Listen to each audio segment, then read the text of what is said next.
একদিন আমি রান্নাঘরে রান্না করছিলাম, পিছন থেকে আমার শ্বশুর এসে আমাকে জড়িয়ে ধরলো। আমি পিছনে তাকিয়ে দেখি অবাক, আমার শ্বশুর আমাকে জড়িয়ে ধরেছে।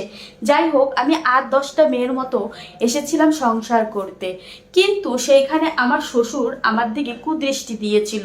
আমার শ্বশুর আমার দিকে সবসময় আর আর চোখে তাকাতো এবং সুযোগ পেলেই আমাকে জড়িয়ে ধরতো, সুযোগ পেলেই সে আমার গায়ে হাত দিত।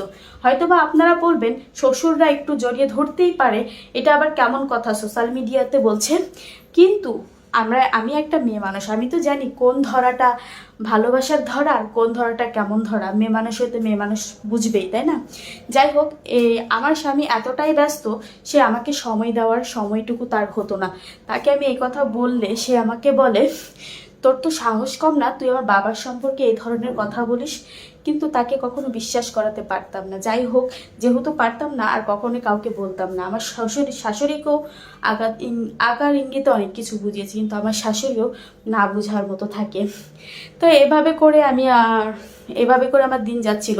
আরেকটা কথা, এটা কিন্তু আমার গল্প না, এটা হচ্ছে অন্যজনের গল্প। জাস্ট এটা একটা গল্প আমি আপনাদের শোনাচ্ছি, আবার কেউ আমি এটা মনে করবেন না।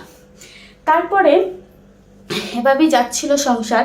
হঠাৎ করে একদিন আমার শাশুড়ি আর আমার শ্বশুর যাবে এক জায়গায়, মানে তার একটা রিলেটিভের বাসায় সে যাচ্ছে।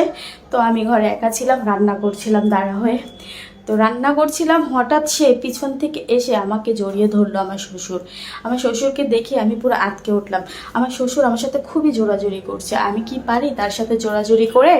কিন্তু তার সাথে লাস্ট পর্যন্ত জোরাজুরি করে পারি না, তার সাথে একটা কিছু আমার হয়েই যায়।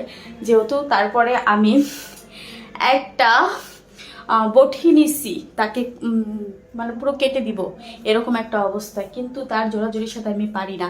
সে আমাকে অলওয়েজ ধমকি আর শাসিয়ে যেত। আমি যে তার ছেলেকে বলবো সেই সময়টুকু পাই না। তার ছেলে ঘরে আসে, কোনো রকম এসে খেয়ে দিয়ে শুয়ে পড়ে, আমি যে একটা কথা বলবো সে আমার কথাটা শুনতেও রাজি না, নারাজ।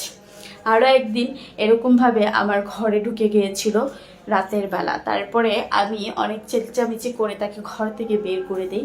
তারপরের দিন আমার শ্বশুর আমাকে মারধর করে, কিছু থেকে কিছু হলে মারে ধরে এগুলো করে।